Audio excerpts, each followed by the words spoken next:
The 2026 Formula 1 era has officially kicked off in Melbourne, and it is absolute chaos. These new cars are brutal, making the drivers sweat for every tenth. Max Verstappen has already shredded the floor of his brand new Red Bull. Reigning champion Lando Norris is stuck in the garage with a broken gearbox, and the so-called super team Aston Martin has become the biggest laughingstock of the paddock. What is actually going on with these new regulations? We are breaking down the first practice sessions of the Australian Grand Prix right now. Let's start with the biggest question. Are these new 2026 cars just slow trackers? Short answer, hell no. Visually, they are the same high-speed monsters. Despite the severe limits on energy regeneration, the fastest lap of FP1 was only 3 seconds off the 2025 pace. That is seriously impressive. But you know who doesn't care about those 3 seconds? Aston Martin. Their start to the season is a disaster of historic proportions. Adrian Newey confirmed the brutal truth: Honda has only 2 working batteries left, and the engine is severely down on power. Fernando Alonso didn't even show up in FP1, and in FP2 he managed 18 miserable laps, finishing 5 seconds off the pace. Stroll crawled for just 3 laps in FP1, 30 seconds behind the leaders. Yes, they barely made the 107% rule to qualify for the race, but right now Aston Martin is slower than the brand new Cadillacs. What about the frontrunners? Reigning world champ Lando Norris started his title defense by crying on the radio. In FP1 he barely did 7 laps because of shocking downshifts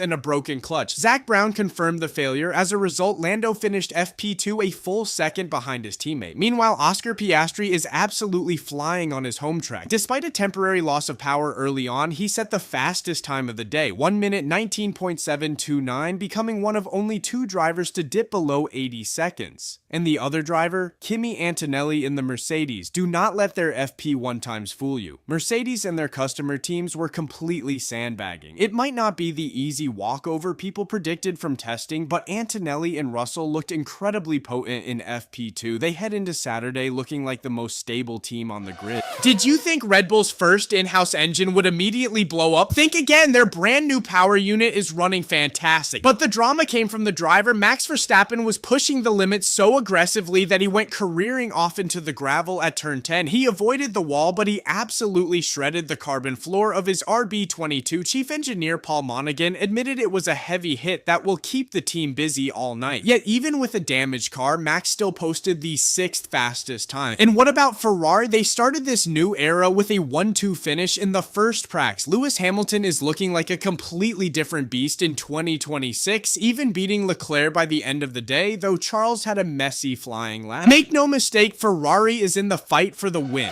Now let's talk about the midfield, because it is an absolute bloodbath. Sergio Perez's return to F1 is turning into a nightmare. 14 laps in FP1, and then his car just stopped on track after 2 laps in FP2. Compared to Valtteri Bottas, who banked 52 laps in the Cadillac, Checo looks horribly underprepared. Speaking of Cadillac, they might be losing mirrors on track, but the car is running and beating Aston Martin. That's a massive win. Williams, on the other hand, is a tragedy. The car looks heavy and unwieldy, with both drivers over 2 seconds off the pace. Albon lost FP1 to a hydraulics issue, and Sainz spent FP2 stuck in the garage with a suspected gearbox leak. They are going to be fighting Alpine, who are also nowhere, just to escape Q1. But the absolute hero of the day, the only rookie on the grid, 18-year-old Arvid Lindblad from Racing Bull. This kid finished 5th in FP1, 8th in FP2, banked 52 flawless laps, destroyed Liam Lawson on pace, and managed to ruthlessly block George Russell in the pit lane, damaging the Mercedes wing. Absolute outlaw behavior.